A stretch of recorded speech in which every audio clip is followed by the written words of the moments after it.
Jay and I welcome you to this narrated PowerPoint on making thinking visible with Harvard Thinking Routines. There are 5 essential questions that will shape our work together, and each will be revisited during and at the end of the PowerPoint presentation. Please take a look at these.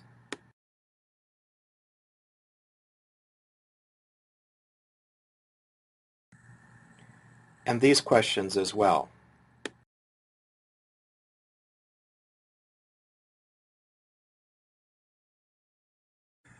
There are several authors most associated with making thinking visible. These authors and a helpful website listed on the screen are referenced as each of the 5 questions are addressed. In addition, Jay and I will be sharing from our personal experience with making thinking visible. We'd like you to use an actual Harvard thinking routine known as Connect, Extend, Challenge while viewing this PowerPoint. Please write down and be prepared to discuss how your thoughts connect with the content of the PowerPoint, how your thinking is extended by the PowerPoint, and how you are challenged by the content of the PowerPoint. So let's jump into our first question. What is meant by making thinking visible? Making thinking visible is essentially understood as a paradigm shift in the mind of both teacher and student from simply doing to thinking deeply. Thinking is considered not only the purpose of education and learning, but as the means to understanding. Thinking is thus transformed from simple memorization, work, and activity to understanding. This pathway is facilitated by noticing and naming thinking explicitly, that is, making thinking visible, seeing what is going on in students' minds. Fostering understanding in this rather transparent manner also serves to develop greater engagement and independence in students, especially when an additional instructional focus is placed on metacognition. Teachers should share with students the learning objectives or essential questions of lessons so that they know what success looks like. The transparency of learning must also be extended to facilitate a new culture of learning in the classroom. The learning must be visible to the teacher and the teaching visible to the student. Explicitly noticing and naming thinking that fosters understanding plays out in the classroom by centering both teachers and students on specific thinking strategies. Thinking occurs invisibly to the outside world and even sometimes to the thinker. It is often automatic and done below the threshold of consciousness. These are a few of the proposed reasons for why critical, sophisticated thinking abilities develop so slowly in students. To encourage the development of higher levels of thinking in students, thinking should be an overt and intentional piece of classroom and educational discourse. In other words, teaching students how to think in an explicit way, making their thinking visible. Part of making thinking visible in students is fostering metacognition in students, enabling them to be independent and responsible for their learning, becoming their own teachers. The Harvard Thinking Routines help to organize the normalization of thinking in everyday classroom events. Yet making students' thinking visible not only encourages higher level thinking, it also serves to deepen content learning. The thinking routines are applicable to every subject area and serve as tools for helping students think about subject matter. Intentionally activating students' thinking fosters more critical and creative thought, and thus becomes an empowering process as students become more aware of their thinking. A culture of thinking and a community of learners are born in the classroom when learning is transformed from producing on paper to thinking together and being empowered as independent learners and thinkers. When striving to make students' thinking visible in the classroom, it's necessary to first identify what types of thinking will foster understanding in a given subject area or unit of study. Once this is decided, it is helpful for students if thinking procedures are posted in the classroom or made visible in some way.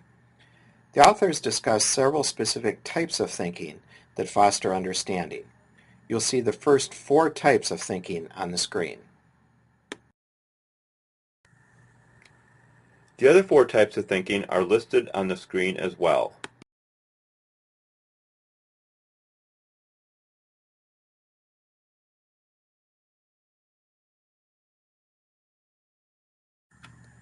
In addition to these 8, the authors also list other types of thinking that help students make connections to prior knowledge.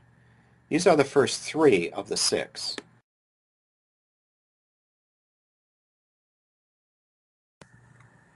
Here are the remaining 3.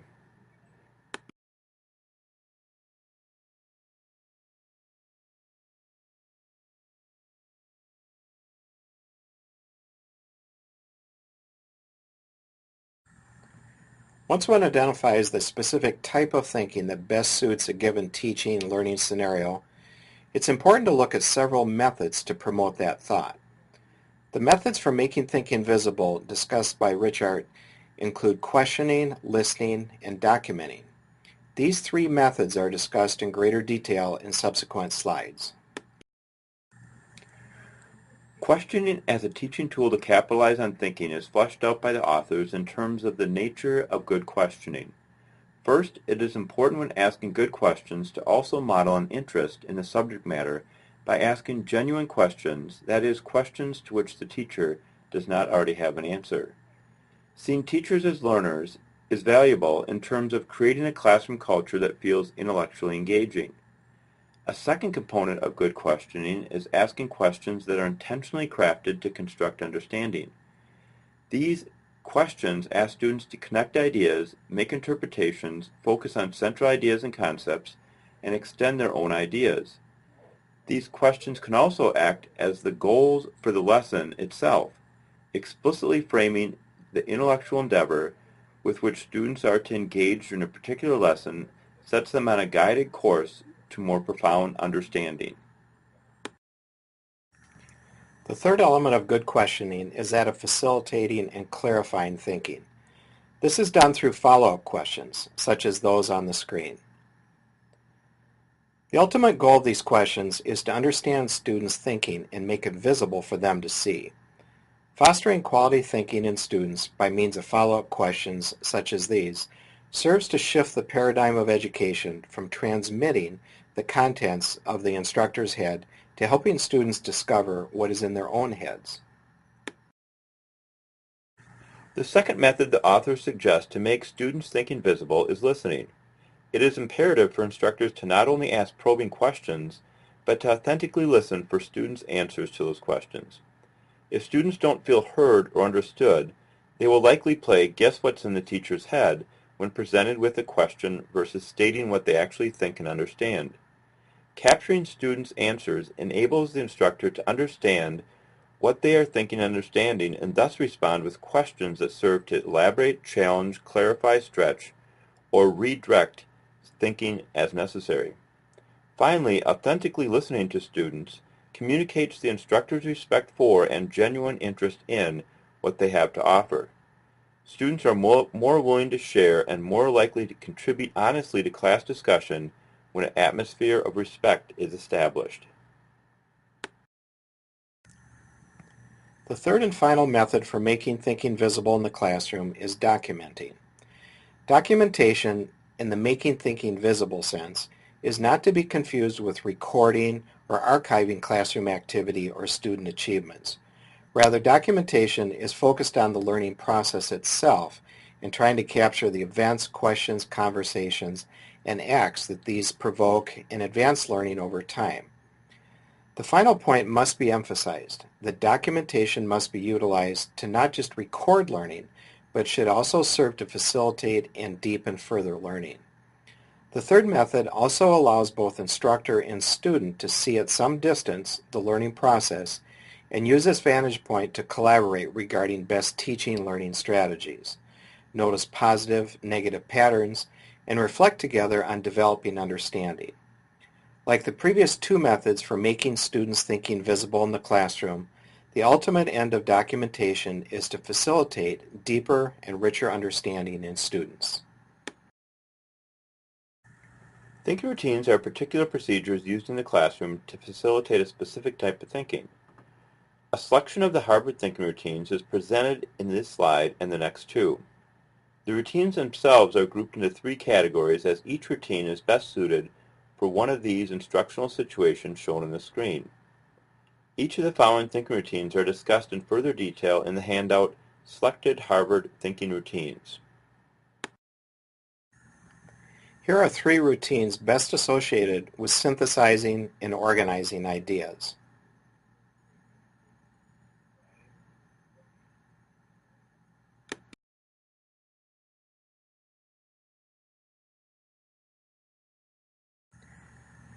And here are three routines best associated with digging deeper into ideas.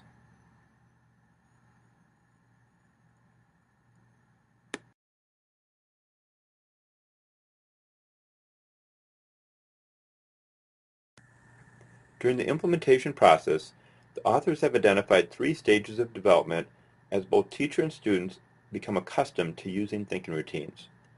In the initial stage, or getting started, the thinking routine may feel like a standalone activity, a stark deviation from the normal instructional dynamics. This is largely due to the new language and the feel of the routine. The routine will become more natural once these things are normalized. Students may also express confusion when asked directly to think in a certain way. This is to be expected as the norm for students is producing either correct or incorrect answers on worksheets or tests and being asked to wonder aloud and share authentic thoughts. To think, essentially, is rare. In the second stage, or getting comfortable, more experience with a routine usually allows the teacher's focus to widen from the routine as a classroom activity to using the routine as a tool to explore content and encourage content-specific understanding in students. A shift is made from fitting routines to units to fitting routines to thinking. Students during this stage often experience growing confidence in the power and importance of their own ideas as well as those of their classmates. And this leads to a greater learning independence as well as an emerging sense of a community of learners in the classroom. In the third stage, or getting confident, there is a shift for both instructor and students from routines feeling awkward and rigid to feeling more intuitive and flexible. A developed sense of ownership of routines enables teachers to integrate them naturally into instruction, even modifying them to better fit content-specific learning outcomes. Routines will gradually become tools the teacher uses to achieve the greater goal of creating a culture of learning in the classroom. Students will also, with time, feel a sense of ownership of thinking routines. Because routines are meant to also be used by individual learners, students can be expected to begin to use them independently to guide learning. Also noteworthy are several common pitfalls that teachers may experience when integrating thinking routines into classroom activity. One pitfall to note is sticky note mania. In other words, documentation overkill. As ideas are generated and then recorded on whiteboards, writable walls, or large sticky notes around the room, the purpose of documentation can easily be overwhelmed by the mess of writing and paper on the walls. To remedy this, one must consider which big ideas students should be encouraged to return to. Special of the day. When first beginning to introduce thinking routines in the classroom, it is common for the teacher to try them all, a new one each day perhaps, as special of the day denotes. This is a dangerous habit as it can lead to student fatigue and using routines for their own sake. Thinking routines are merely tools that must be used to draw out specific types of thinking as the learning situation demands, as well as creating a particular culture of thinking in the classroom. Death by worksheet. Oftentimes teachers tend to overuse worksheets to the point of killing any potential learning. The thinking routines are not meant to always be paired with worksheets, but rather to be tools to facilitate discussion about and engagement with content. Interacting is powerful and central to learning, and worksheets often distract students by making them focus on the work rather than the learning. From episodes to arcs. A final issue common to the beginning stages of utilizing thinking routines is transitioning from presenting routines as isolated activities to creating a seamless integration into typical day-to-day classroom activity. In an effort to make instruction fluid, it often proves helpful for teachers to articulate big ideas or themes of a given unit or even semester and work in activities, routines, and instruction around those overarching goals. Asking the question, "Where am I going?" at the beginning of a unit, lesson, or semester is useful in integrating routines effectively and naturally as learning supplements. This brings us to the conclusion of this PowerPoint. Please consider your understanding of the answers to each question on this and the next slide. Also, please be ready to share your thoughts about the Connect, Extend, Challenge thinking routine.